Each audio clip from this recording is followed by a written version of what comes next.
Students कैसे हैं सभी। देखिए भाई, आज जो है हमारे पास में टॉपिक जो हम लेके चल रहे थे कैपेसिटर वाला टॉपिक मैंने इसको करवा दिया। ठीक है, सबसे पहले हमने उसके लिए कंडक्टर्स की प्रॉपर्टी पढ़नी थी, कल हमारे गलती से रह गया था, तो आज जो हम उसी के बारे में पहले पढ़ेंगे, फिर हम आगे अपना कैपेसिटर का जो टॉपिक है उसको आगे लेके चलेंगे। ठीक है, तो देखिए आपके पास में क्या है, जो है प्रॉपर्टीज ऑफ ए कंडक्टर्स क्या है।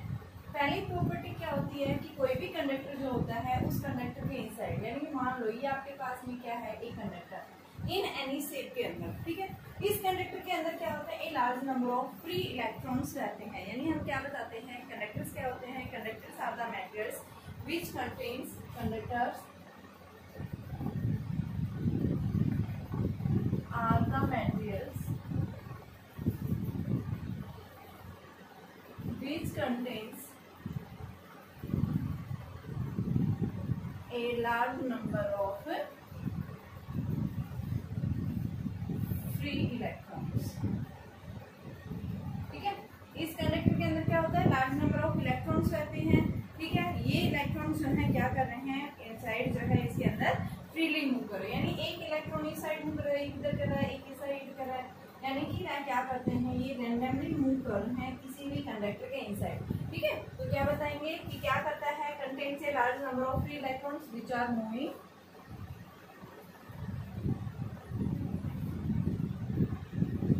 Inside conductor freely.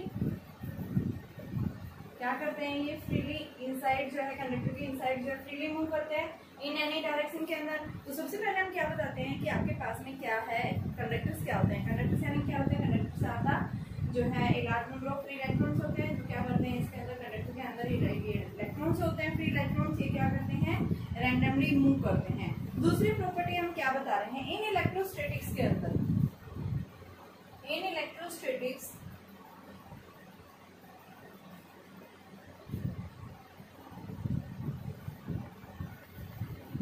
Conductors are, यानी इस कंडक्टर के अंदर जो इलेक्ट्रॉन्स होंगे, इलेक्ट्रॉन्स के ऊपर क्या होगा, चार्ज होगा। तो यहाँ पे हम क्या बताएंगे, इन इलेक्ट्रोस्टैटिक्स के अंदर कंडक्टर्स जो होते हैं वो हमेशा क्या होंगे, are always equipotential surface, equipotential surface, यानी इसके इनसाइड हर एक पॉइंट के ऊपर पोटेंशियल की वैल्यू क्या रहेगी, रिमेन सेम रहेगी।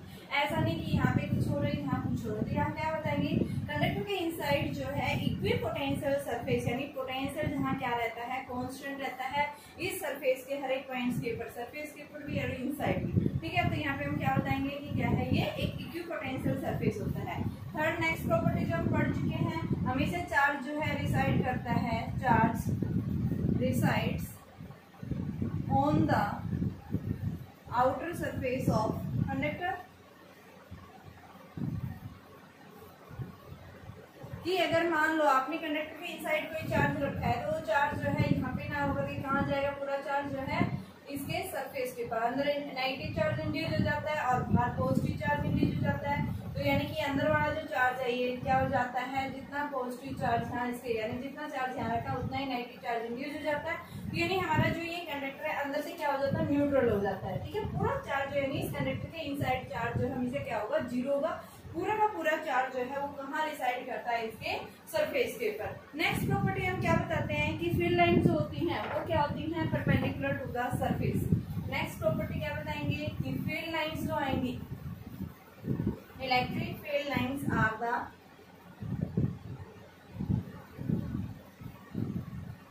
फील्ड या electric field always normal to the surface of a conductor। Conductor के हमेशा नॉर्मल है, मान लो ये आपके पास में है, तो ये आपके पास में इलेक्ट्रिक फील्ड हमेशा क्या रहेगा, ये नॉर्मल रहेगा। क्यों रहेगा, क्योंकि मान लो यहाँ पे इस पॉइंट के ऊपर इलेक्ट्रिक फील्ड की डायरेक्शन ये है, तो इसने एंगल बनाया थीटा, तो यहाँ दो है इसके कंपोनेंट्स आएंगे, एक कंपोनेंट आएगा इसका ई कोस थीटा, दूसरा कंपोनेंट आएगा इसका ई sine theta.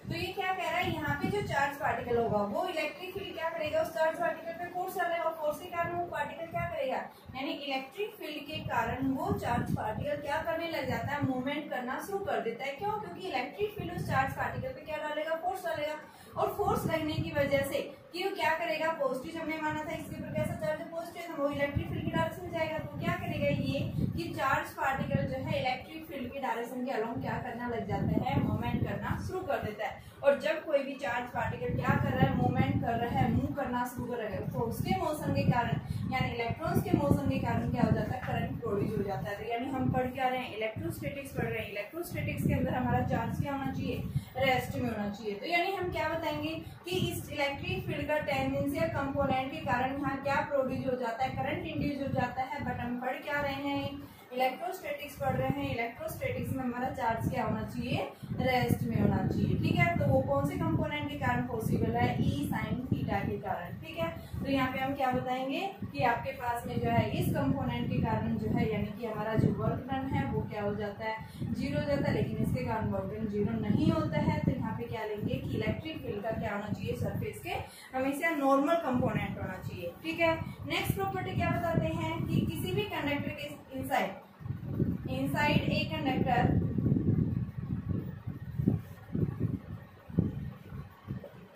Electric field is zero. क्यों जीरो होता है इलेक्ट्रिक फील्ड जीरो, तो इसके लिए रीजन हम क्या बताते हैं कि इलेक्ट्रिक फील्ड जो है यानी हम क्या बताते हैं कि आपके जो है इस के अंदर इलेक्ट्रिक फील्ड जो है वो हमेशा जीरो होता है। वो क्यों जीरो होता है उसका रीजन हम बताते हैं कि मान लो आपने किसी भी कंडक्टर को एक यूनिफॉर्म फील्ड के अंदर रखा है। ये क्या है, एक पॉजिटिव प्लेट है, ये क्या है, एक नेगेटिव प्लेट है। यहाँ से क्या जाएंगे, फील्ड लाइन ऐसे जाएंगे पॉजिटिव टू नेगेटिव। मैंने क्या किया, इस यूनिफॉर्म फील्ड के अंदर एक कंडक्टर प्लेस कर दिया। तो इस कंडक्टर में से कोई फील्ड लाइंस क्रॉस नहीं होंगी। क्यों नहीं होंगी, क्योंकि इलेक्ट्रिक फील्ड क्या करेगा, इस कंडक्टर के अंदर क्या होता है, large number of electrons present होते हैं। तो ये electric field, external electric field इन इलेक्ट्रॉन्स के ऊपर फोर्स डालेगा और फोर्स लगने की वजह से ये इलेक्ट्रॉन्स क्या करेंगे, इलेक्ट्रिक फील्ड से अपोजिट डायरेक्शन में मूवमेंट करना शुरू कर देते हैं। तो यहाँ पे क्या थे, मान लो इलेक्ट्रॉन्स यहाँ से इस एंड से ये इस तरफ क्या करना शुरू कर देते हैं। ये जो है इस साइड पॉजिटिव चार्ज आएगा और इस साइड नेगेटिव।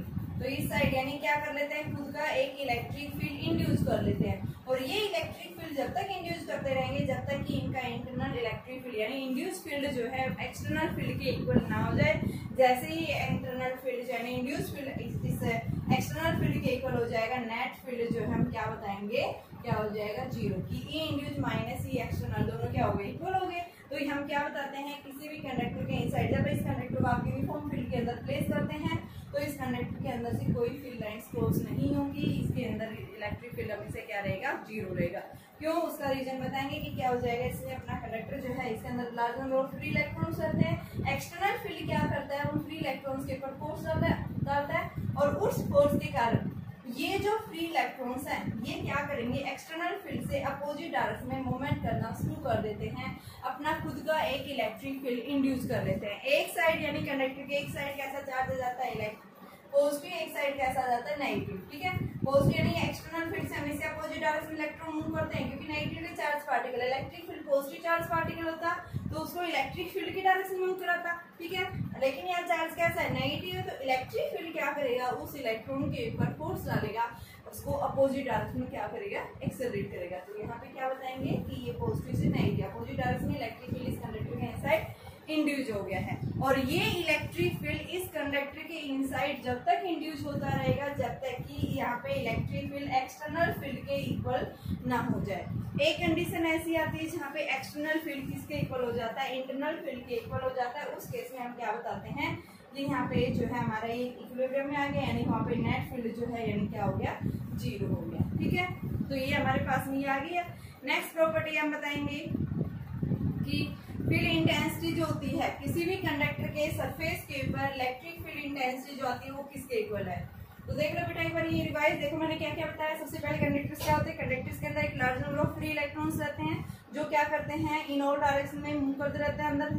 ठीक है, इनसाइड। सेकंड प्रॉपर्टी मैंने क्या बताई है कि इस कंडक्टर के इनसाइड इक्विपोटेंशियल सरफेस होता है, यानी हर एक पॉइंट्स के ऊपर पोटेंशियल सेम मिलेगा। इलेक्ट्रिक फील्ड जीरो हो बट पोटेंशियल होगा वहाँ पे कांस्टेंट। नेक्स्ट मैंने क्या बताया, चार्ज जो हमेशा कहाँ डिसाइड करता है, आउटर सरफेस के ऊपर। ठीक है, नेक्स्ट हमने क्या बताया है यहाँ पे कि जो इलेक्ट्रिक फील्ड जो है वो क्या होता है, normal to the surface of conductor. वो क्यों है, क्योंकि यहाँ पे टेंजेंशियल कंपोनेंट के कारण क्या हो जाता है, करंट प्रोड्यूस हो जाता है। ठीक है, लेकिन ये क्या है, कॉन्ट्राडिक्शन है। ठीक है, तो इलेक्ट्रिक फील्ड का क्या होना चाहिए, नॉर्मल कंपोनेंट। नेक्स्ट मैंने क्या बताया, इनसाइड ए कंडक्टर जो है इलेक्ट्रिक फील्ड हमेशा क्या होता है, जीरो होता है। ठीक है, जब मैंने उस कंडक्टर को इलेक्ट्रिक फील्ड यूनिफॉर्म फील्ड के अंदर रखा तो क्या करेगा, अपना खुद का एक इलेक्ट्रिक फील्ड इंड्यूस करेगा और ये जब तक इंड्यूस करता रहेगा जब तक कि उस कंडक्टर के इनसाइड जो है इलेक्ट्रिक फील्ड किसके इक्वल ना हो जाए, एक्सटर्नल फील्ड के इक्वल ना हो जाए। ठीक है, तो एक्सटर्नल फील्ड और इंड्यूस फील्ड दोनों इक्वल हो जाते हैं, तो यानी हम कंडक्टर के अंदर क्या बताएंगे, इलेक्ट्रिक फील्ड क्या है, जीरो है।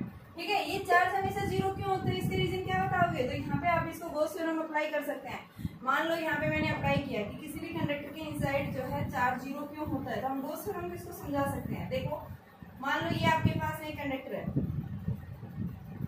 ठीक है, मैंने यहाँ क्या लिया, एक गॉस थ्योरम, ये जो है एक गॉसियन सरफेस कंसीडर कर लिया। ये क्या है, गॉसियन सरफेस कंडक्टर के इनसाइड। तो यहाँ पे क्या गॉस थ्योरम अप्लाई करेंगे, एरिया वेक्टर ले लिया, इसके अंदर चार्ज क्यों रखा होता है, यहाँ पे नेगेटिव चार्ज इंड्यूस हुआ है। ठीक है, सरफेस के ऊपर पॉजिटिव चार्ज आ गया था, तो यहाँ पे हम क्या बताएंगे, surface integral of the electric field E dot D S is equal to Q enclose upon में एप्सिलॉन नॉट। इलेक्ट्रिक फील्ड इस कंडक्टर के इनसाइड क्या होता है, जीरो, तो क्यू क्या हो गया, इनसाइड जीरो आ गया, क्योंकि कंडक्टर के इनसाइड लिया हमें गॉसियन सरफेस, तो यहाँ इस कंडक्टर के इनसाइड क्या होता है, इलेक्ट्रिक फील्ड जीरो होता है। ठीक है, तो ये क्या थी हमारे पास में इसकी प्रॉपर्टी। अब नेक्स्ट आता है, किसी भी कंडक्टर के सरफेस के ऊपर इलेक्ट्रिक फील्ड की वैल्यू जो आएगी वो किसके इक्वल होगी।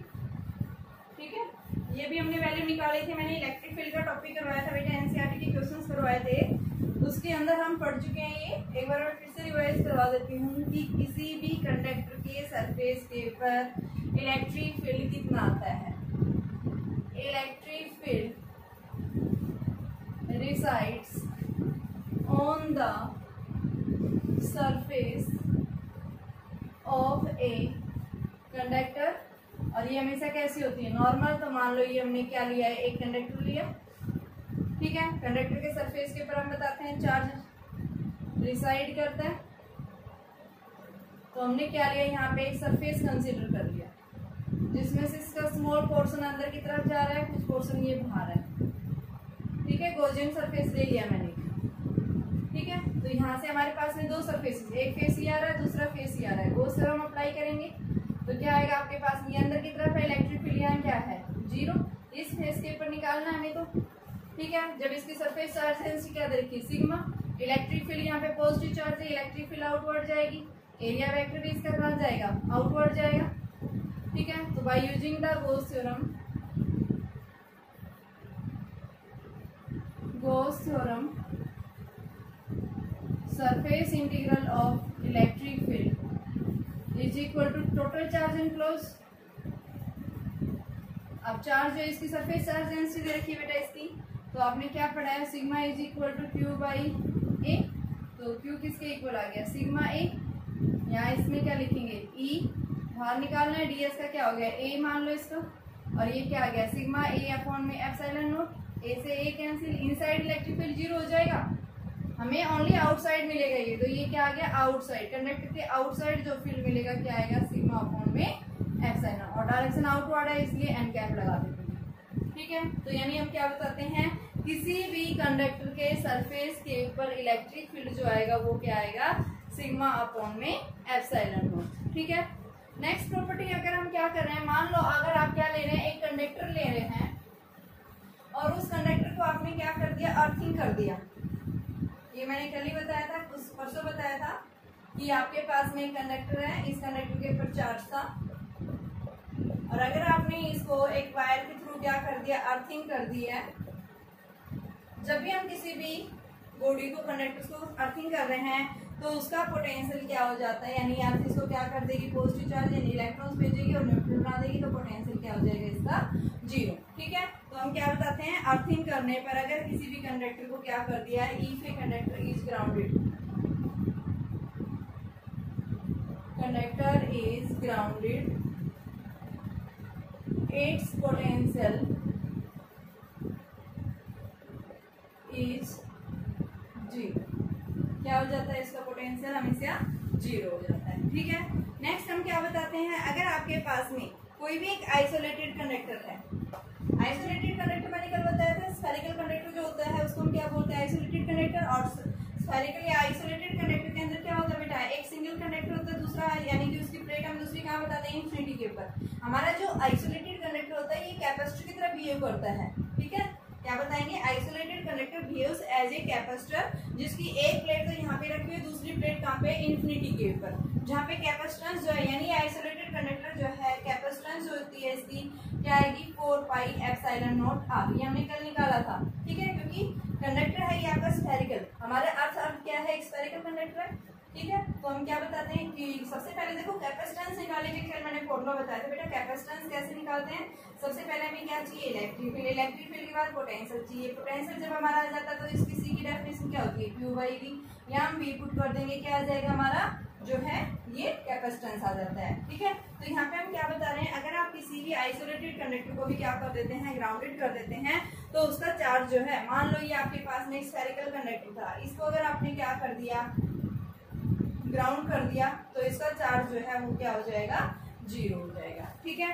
अगर नेक्स्ट हम बताते हैं, अगर आपने किसी दो कंडक्टर्स को क्या कर दिया, किसी वायर के थ्रू फ्लो कनेक्ट कर दिया, मान लो दो कंडक्टर्स हैं, एक कंडक्टर ही है, दूसरा कंडक्टर ही है, अगर आप इनको किसी वायर के थ्रू कनेक्ट कर दिया, ये चार्ज था, दूसरा अनचार्ज था, तो ये क्या कर रहा है, यहाँ से ये चार्ज जो है यानी कि जब तक फ्लो होता रहेगा, जब तक कि दोनों का पोटेंशियल क्या ना हो जाए, सेम ना हो जाए। इसके ऊपर जैसे हम मेटेलिक वायर से कनेक्ट कर देते हैं किसी भी दो कंडक्टर्स को, तो ये अपने चार्जेस को जब तक ट्रांसफर करता रहेगा, जब तक कि दोनों का पोटेंशियल क्या ना हो जाए, इक्वल ना हो जाए, ठीक है। और नेक्स्ट हम बताते हैं इलेक्ट्रिक प्रेशर जो आता है सरफेस के ऊपर, किसी भी कंडक्टर के सरफेस के ऊपर इलेक्ट्रिक प्रेशर की वैल्यू जो मैंने कल बताई थी, P is equal to sigma square upon 2 epsilon naught, ठीक है।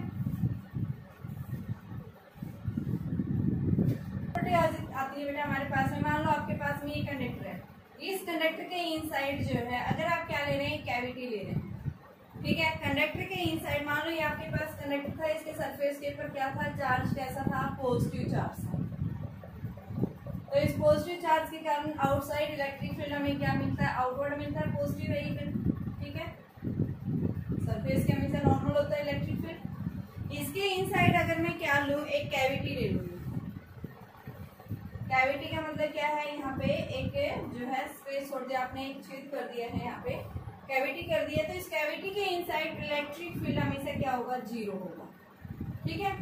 पोटेंशियल कांस्टेंट होगा, बट जो है इलेक्ट्रिक फील्ड इस कैविटी के इनसाइड जो हमेशा क्या रहेगा, 0 रहेगा, ठीक है। यानी कि इसके ऊपर जब आपने सेंटर के ऊपर चार्ज रखा था, तो हम क्या बताते हैं, यहाँ पे चार्ज कैसा आ जाता है, नेगेटिव चार्ज आ जाता है कैविटी के सरफेस के ऊपर, और आउटर सरफेस के ऊपर पॉजिटिव चार्ज इंड्यूस हो जाता है, लेकिन इसके इनसाइड कोई चार्ज नहीं रहता, ठीक है। इनसाइड जो है इलेक्ट्रिक फील्ड क्या रहेगा, 0 रहेगा। हम इलेक्ट्रोस्टैटिक सीलिंग बताते हैं, इलेक्ट्रोस्टैटिक सीलिंग के अंदर यही है कि आपके पास में इलेक्ट्रोस्टैटिक सीलिंग के अंदर क्या बताते हैं, एक ऐसा रीजन रहता है जो क्या रहता है, वो free from the external field, ठीक है। वहाँ पे कभी भी जो है यानी उस कैविटी के इनसाइड फील्ड जो है हमेशा क्या रहेगा, 0 रहेगा, यानी एक तरह से सीलिंग का काम करता है, इसको प्रोटेक्ट करता है। जैसे हम बता रहे हैं कि जब लाइटनिंग होती है, बरसात के दौरान लाइटनिंग होती है, तो लाइटनिंग जो है जब आप गाड़ी के अंदर बैठे हैं तो वहाँ ज्यादा सेफ माना जाता है एज कम्पेरिजन टू अगर आप किसके नीचे खड़े हैं, ग्राउंड के ऊपर पेड़ के नीचे खड़े हैं, तो वहाँ पेड़ के नीचे खड़े रहने कंपेरिजन आप गाड़ी के अंदर बैठे हैं वो ज्यादा बेटर है, क्योंकि गाड़ी के अंदर जो है इलेक्ट्रिक फील्ड जो है वो क्या रहेगा, 0, यानी एक तरह से किसका काम कर रहा है कि आप मेटल की इनसाइड, ठीक है, यानी कि वहाँ पे क्या है, वो सीलिंग का काम कर रहा है, उसके इनसाइड इलेक्ट्रिक फील्ड क्या है, वहाँ पे 0 है, ठीक है। तो यानी हम क्या बताएंगे, इलेक्ट्रोस्टैटिक सीलिंग क्या होता है, इलेक्ट्रोस्टैटिक सीलिंग का मतलब यही है, एक ऐसा रीजन, यानी जैसे हमने कैविटी का रोल किया है कि भाई ये आपकी क्या है, कार है, कार के अंदर आप बैठे हैं, तो कार की जो गाड़ी है मेटल की बनी हुई है, ठीक है, उसके इनसाइड है, तो वो मेटलिक बॉडी जो है वो किसका काम कर रही है, आपके लिए जो है सीलिंग का काम कर रही है, ठीक है। तो यानी वो क्या बता देगा कि आपके पास में इलेक्ट्रोस्टैटिक सीलिंग क्या होती है, इलेक्ट्रोस्टैटिक सीलिंग का मतलब क्या है, किसी भी कंडक्टर के अंदर जब कैविटी होगी तो उस कैविटी के अंदर जब भी कोई चार्ज प्लेस, यानी कोई चार्ज जो है कैविटी के इनसाइड नहीं होता है, ठीक है, कैविटी की सेफ साइज चाहे कैसी भी हो, उसके इनसाइड हमेशा इलेक्ट्रिक फील्ड क्या रहेगा, 0 रहेगा, ठीक है। तो ये हम क्या बताते हैं, क्या है ये इलेक्ट्रोस्टैटिक सीलिंग। और यहाँ पे हम क्या बताते हैं कि किसी भी कंडक्टर के इनसाइड जब आपने कैविटी ले रखी है, उस कैविटी के इनसाइड जो है इलेक्ट्रिक फील्ड क्या रहेगा, हमेशा 0 रहेगा, ठीक है। अब जो है बच्चे हमने कल क्या पढ़ा था, मैंने आपको स्फेरिकल कंडक्टर बताया था, स्फेरिकल कंडक्टर के साथ साथ मैंने पैरेलल प्लेट कैपेसिटर बताया था। हमने सबसे पहले क्या लिया था, स्फेरिकल कंडक्टर, यानी कि आइसोलेटेड कंडक्टर जो होता है वो स्फेरिकल कंडक्टर, और स्फेरिकल कंडक्टर आइसोलेटेड कंडक्टर एक तरह से कैपेसिटर की तरह बिहेव करता है, जहाँ पे कैपेसिटेंस हमारे पास आता है C=4πε0r। ठीक है, मैंने क्या बताया था सबसे पहले, कैपेसिटेंस और कैपेसिटर के अंदर मैंने बेसिक डिफरेंस बताया था। मैं एक बार फिर से बता रही हूँ, कैपेसिटेंस का मतलब क्या है कि किसी भी डिवाइस ने कितना चार्ज स्टोर किया है उसकी कैपेबिलिटी को जो शो करता है उसको हम क्या बोलते हैं, क्या है ये उस कंडक्टर की कैपेसिटेंस है। कैपेसिटेंस जो है वो किसके ऊपर डिपेंड करता है, यानी सबसे पहले मान लो आपके पास में कोई भी एक कंडक्टर है, इस कंडक्टर को आप जितना ज्यादा चार्ज करेंगे, जितना ज्यादा चार्ज देंगे क्या होगा, पोटेंशियल उतना ही ज्यादा बढ़ेगा इसका। ठीक है, चार्ज जितना बढ़ाएंगे पोटेंशियल क्या होगा उसका उतना ही ज्यादा इंक्रीज होगा, यानी चार्ज बढ़ाने पर क्या हो रहा है, इसका पोटेंशियल उतना ही ज्यादा इंक्रीज हो रहा है। ठीक है, अब आप लगातार इसके ऊपर चार्ज बढ़ाते जा रहे हैं, बढ़ाते जा रहे हैं, बढ़ाते जा रहे हैं, तो क्या होगा कि इसके ऊपर जो है ये क्या हो जाएगा, चार्ज की वैल्यू बढ़ती जाएगी, पोटेंशियल में क्या होता जाएगा, इसके ऊपर ओवर क्राउडेड हो जाएगा। और ये क्या करेगा, एक स्टेज ऐसी आएगी कि मान लो आप एक बकेट के अंदर पानी भर रहे हैं, तो पानी बाल्टी के अंदर जितनी उसकी कैपेबिलिटी होगी उतना ही तो पानी आ सकता है। अगर आप उसके अंदर उससे ज्यादा, उससे एक्सेस पानी भरेंगे तो क्या करेगा, पानी का फ्लो होना शुरू हो जाएगा। तो सिमिलर यहाँ पे भी अगर हम किसी भी कंडक्टर को चार्ज कर रहे हैं तो इसकी जो लिमिट है भाई कितना चार्ज स्टोर कर सकता है। अगर आप एक्सेस में उसको चार्ज दिए जा रहे हैं तो क्या होता जाएगा, पोटेंशियल बढ़ेगा, इलेक्ट्रिक फील्ड भी यहाँ क्या हो जाएगा, उतना ज्यादा स्ट्रॉन्ग होगा। क्योंकि हमने क्या पढ़ा है, इलेक्ट्रिक फील्ड किसके ऊपर डायरेक्टली डिपेंड कर रहा है, KQ/R के, और पोटेंशियल हमने क्या पढ़ा है, V=KQ/R, यानी ये भी चार्ज बढ़ाने पर बढ़ जाता है, ये भी चार्ज बढ़ाने पे क्या हो रही है, इसकी वैल्यू इंक्रीज हो रही है। ठीक है, तो यहाँ पे क्या कह रहा है कि जब भी हम किसी भी कंडक्टर के अक्रॉस चार्ज अप्लाई कर रहे हैं, चार्ज बढ़ाएंगे यानी क्या होगा, पोटेंशियल बढ़ेगा, पोटेंशियल बढ़ रहा है ना, इलेक्ट्रिक फील्ड की वैल्यू क्या हो जाती है, बढ़ती जा रही है। एक कंडीशन ऐसी आती है कि यहाँ पे इलेक्ट्रिक फील्ड इतना ज्यादा स्ट्रॉन्ग हो गया है कि वो एयर को क्या करना शुरू कर देती है, आयनाइज करना शुरू कर देती है। किसके आसपास में जो सराउंडिंग होगा, जो भी कंडक्टर्स इसके आसपास में होंगे उनको क्या करना शुरू कर देती है, ये आयनाइज करना शुरू कर देती है, अपना लीकेज करना शुरू कर देती है। और जैसे ही कंडक्टर चार्जेस का क्या करना शुरू कर देता है, लीकेज करना शुरू कर देता है, तो भाई क्या हो जाएगा, इसका पोटेंशियल कम होगा। हमें चाहिए क्या, देखो मैंने क्या बताया, Q जो है डायरेक्टली किसके प्रोपोर्शनल है, V के। ठीक है, तो क्या कह रहा है कि मुझे चार्ज बढ़ाना है, ठीक है, मुझे कैपेसिटेंस बढ़ाना है, मुझे क्या करना है, पोटेंशियल को कम करना है। तो भाई मैं पोटेंशियल को कैसे कम करूँ, ठीक है, मुझे क्या चाहिए, चार्ज ज्यादा चाहिए। ठीक है, चार्ज के साथ जो है मुझे पोटेंशियल की वैल्यू कम चाहिए, यहाँ क्या हो रही है, बढ़ रही है शुरू में। तो क्या कह रहा है कि अगर हम इस बॉडी के ऊपर लगातार चार्ज दिए जाएं तो क्या कर जाए, ये इसके अक्रॉस यानी इस कंडक्टर के आउटसाइड इसके सरफेस के ऊपर इलेक्ट्रिक फील्ड इतना ज्यादा स्ट्रॉन्ग हो जाता है कि वो अपने सराउंडिंग में क्या कर देगा, जो भी एयर है उसको क्या करना शुरू कर देता है, आयनाइज करना शुरू कर देता है। यानी चार्ज का क्या हो गया, लीकेज हो गया, पोटेंशियल लीकेज होना शुरू हो जाएगा। जैसे पोटेंशियल लीकेज हो गया यानी इलेक्ट्रिक फील्ड लीकेज होगा, तो वहाँ पे पोटेंशियल अपने आप क्या हो जाएगा, उस कंडक्टर का कम हो जाएगा। ठीक है, तो मुझे चाहिए क्या था, यानी कि पोटेंशियल कम चाहिए, तो यहाँ से Q is directly proportional to time constant, और इस कांस्टेंट को हम क्या बोलते हैं, क्या है ये, कैपेसिटेंस ऑफ ए कंडक्टर। तो यहाँ पे ये जो फॉर्मूला आता है ये क्या है, कैपेसिटेंस का। कैपेसिटेंस की यूनिट मैंने बताई थी क्या होती है बेटा, फेराड। फेराड कब होती है, जो चार्ज को हम क्या ले लें, 1 माइक्रोकूलम, पोटेंशियल को हम क्या ले लें, 1 वोल्ट। तो उस केस में 1 फेराड अपॉन 1 वोल्ट को हम क्या कहेंगे, कैपेसिटेंस। कल मैंने इसका डायमेंशनल फॉर्मूला बताया था, और मैंने ये भी बताया था कैपेसिटेंस ना ही चार्ज के ऊपर डिपेंड करता है ना ही पोटेंशियल के ऊपर डिपेंड करता है, ये सिर्फ किसके ऊपर डिपेंड करता है,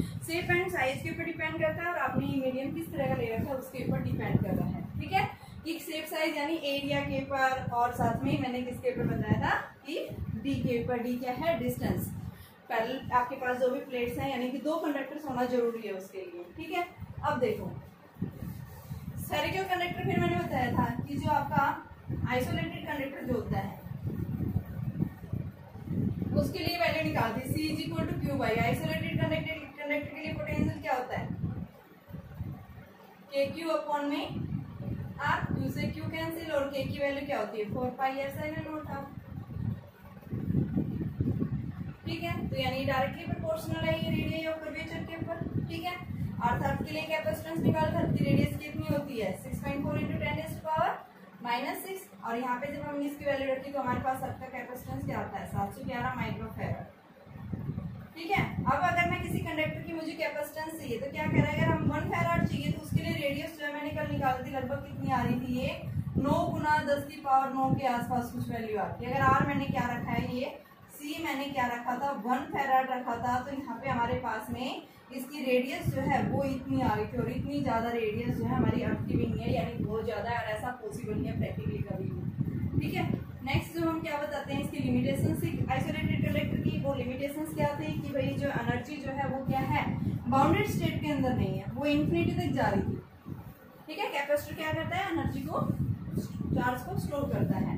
तो क्या कह रहा है, ये चार्ज को स्टोर कर रहा है किस फॉर्म में, यानी कि कैपेसिटर, मैंने कल साथ में ये भी बताया था कि कैपेसिटर एक ऐसा डिवाइस है जो इंस्टेंटली क्या कर देता है, एक ही साथ एनर्जी को, किसी भी डिवाइस को एक साथ लार्ज अमाउंट में एनर्जी प्रोवाइड कर देता है, लार्ज जो है करंट दे देता है। किसी भी डिवाइस को ऑपरेट होने के लिए क्या चाहिए, ज्यादा करंट चाहिए, तो ये एक साथ दे देता है। बैटरी नहीं कर पाती, बैटरी क्या करती है, स्लोली अपना चार्ज ट्रांसफर करती है, अपनी एनर्जी रिलीज करती है। ठीक है, पैरेलल प्लेट कैपेसिटर भी मैंने पढ़ा था। पैरेलल प्लेट कैपेसिटर के लिए C is equal to epsilon naught A by D बताया था मैंने, यहाँ से एनर्जी निकाली थी। ठीक है, यहाँ से एनर्जी के दो फॉर्मूले बताए थे, एक तो हाफ CV स्क्वायर बताया था, दूसरा Q स्क्वायर बाई 2C बताया था। ठीक है, और तीसरा क्या बताया था, हाफ QV बताया था। ठीक है, ये तीनों फॉर्मूले बताए थे। फोर्स के लिए फॉर्मूला बताया था मैंने, इलेक्ट्रोस्टैटिक्स। ठीक है, अब आ जाओ, हमारे पास में आता है स्फेरिकल कैपेसिटर और एक आता है सिलेंड्रिकल कैपेसिटर। ठीक है, इनके बारे में पढ़ेंगे। हमारे पास एनसीईआरटी के क्वेश्चन है, इसलिए हम इनको करेंगे। सिलेबस में मेंशन नहीं है, हम सिर्फ ओनली पैरेलल प्लेट कैपेसिटर के बारे में पूरी बुक में पढ़ेंगे। ठीक है, लेकिन आपको फिर भी इनका कैपेसिटेंस निकालना आना चाहिए, स्फेरिकल कैपेसिटर और आपका दूसरा सिलेंड्रिकल कैपेसिटर। सबसे पहले हम बात कर रहे हैं स्फेरिकल कैपेसिटर, फिर उसके बाद हम न्यूमेरिकल्स कर लेंगे।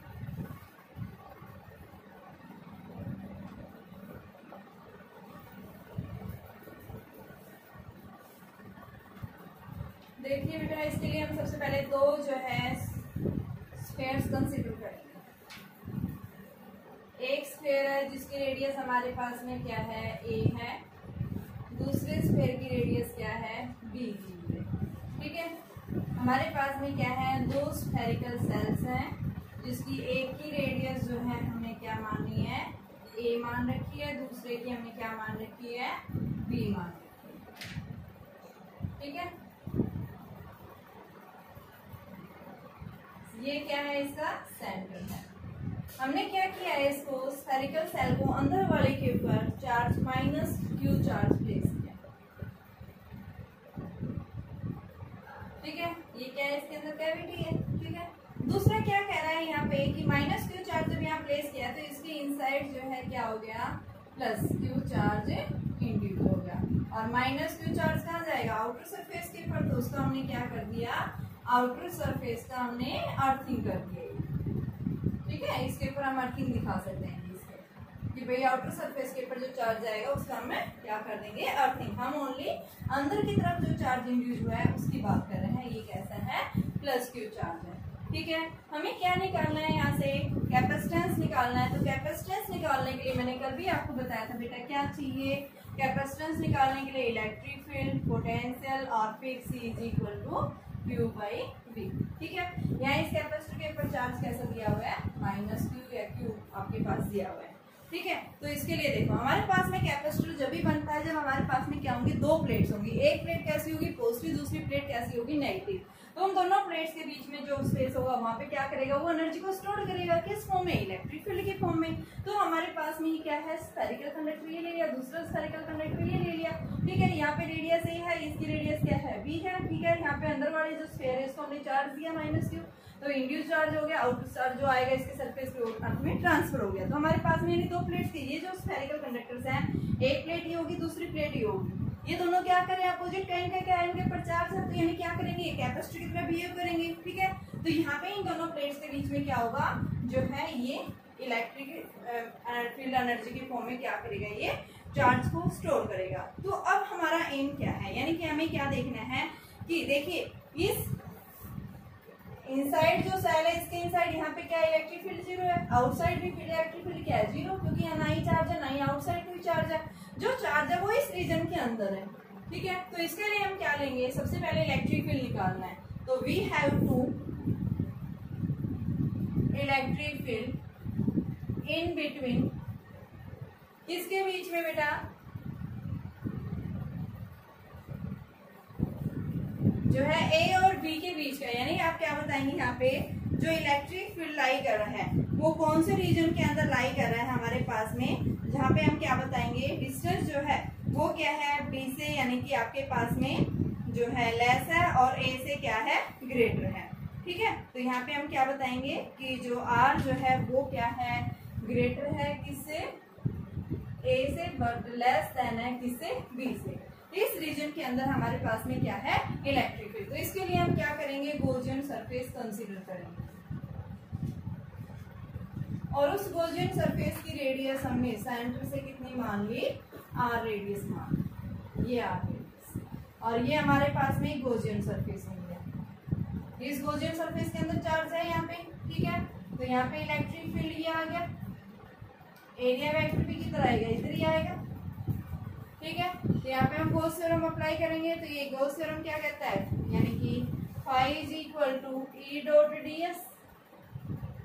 ठीक है, तो यहाँ से surface integral of the E dot D S is equal to Q upon epsilon naught, तो ई इंटू में 4 pi r square Q upon epsilon naught, E is equal to Q upon 4 pi epsilon naught are square. क्या आ गया electric field. अब निकालना क्या है हमें, यहाँ से पोटेंशियल निकालना है। ठीक है, तो इन दोनों प्लेट्स के बीच का हम क्या निकालेंगे, पोटेंशियल डिफरेंस निकालेंगे। किस किस के बीच का, ए और बी का। तो ए से बी के बीच का potential E is equal to क्या पड़ा था, माइनस dv बाई dr। तो dv क्या आ गया, माइनस e dr। इसको इंटीग्रेट करेंगे और कहां से कहां तक, A से B तक निकालना है। ठीक है, ये हमें क्या दे देगा, इनके बीच का पोटेंशियल डिफरेंस दे देगा। तो यहाँ से इलेक्ट्रिक फील्ड हमने निकाल रखा है, इस इलेक्ट्रिक फील्ड की वैल्यू हम पुट कर देंगे जो हमारे पास में क्या आ रहा है, Q अपॉन में 4 pi epsilon naught are square. तो यहाँ पे हम वैल्यू रखेंगे, तो ये इस साइड हमारे पास में क्या आ गया, V is equal to minus E की जगह वैल्यू पुट करो, Q अपॉन में 4 pi epsilon naught are square d r integrate from A to B। तो ये आ गया upon 4 pi epsilon naught r की power minus 2 d r integrate from A to B, Q upon 4 pi epsilon naught minus, ये minus की value आती है बेटा, माइनस 2 प्लस 1, माइनस 2 प्लस 1, और ये लिमिट्स क्या आ गई A टू B। तो V की वैल्यू क्या आ गई हमारे पास में, minus Q 4 pi epsilon not, ये माइनस प्लस आ गया तो 1 बाई आर, ये माइनस माइनस प्लस, और ये क्या आ गया A टू B। तो ये क्या आ गई V की value, Q upon 4 pi epsilon not 1 by B minus 1 by A। और इसको आप सोल्व करते हैं, Q upon 4 pi epsilon naught A B, और ये क्या आ गया B माइनस A। क्या है ये पोटेंशियल डिफरेंस किसके बीच का, इन दो स्फेरिकल कंडक्टर्स का। निकालना क्या था हमें, C चाहिए। तो C क्या होता है, C is equal to Q by B। Q हमारे पास है ये इस सरफेस के ऊपर, और इसको B से डिवाइड करो, Q अपॉन में 4 pi epsilon naught A B, और ये क्या आ गया B माइनस A। तो ये कैंसिल। तो कैपेसिटेंस स्फेरिकल कंडक्टर का कितना आ गया, 4 pi epsilon naught A B अपॉन में B माइनस A। ये हमारे पास में एक स्फेरिकल कंडक्टर होगा, स्फेरिकल कैपेसिटर होगा। स्फेरिकल कंडक्टर नहीं, स्फेरिकल कैपेसिटर है। कंडक्टर के अंदर तो क्या था, एक सिंगल प्लेट थी। अगर आपके पास आइसोलेटेड कंडक्टर की बात करता है, स्फेरिकल कंडक्टर की बात करता है, तो यानी वो क्या था, आपके पास में एक सिंगल प्लेट, और ये कैपेसिटर है जिसके अंदर दो प्लेट्स है, एक पॉजिटिव और एक नेगेटिव। ठीक है, तो उस केस में हमारे पास में कैपेसिटेंस की वैल्यू क्या आ गई, 4 pi epsilon naught A B अपॉन में B माइनस A का वैल्यू आ गई। इनके ऊपर क्वेश्चंस है, क्वेश्चंस मैं करवाऊंगी। पहले हम इसको डेरिवेशंस दोनों कर लेते हैं, फिर हम कैपेसिटेंस के पैरेलल प्लेट कैपेसिटर इनके क्वेश्चंस करेंगे।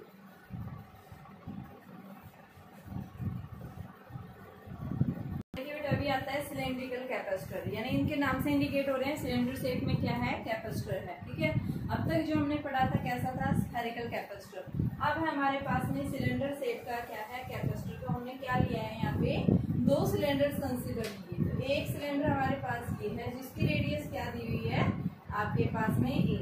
कोएक्सियल सिलेंडर है जिनका कोएक्सियल यानी कि सेंटर एक कॉमन लाइन से पास हो रहे हैं ये, जिसकी रेडियस हमें क्या माननी है e। ठीक है, और दूसरा हमारे पास में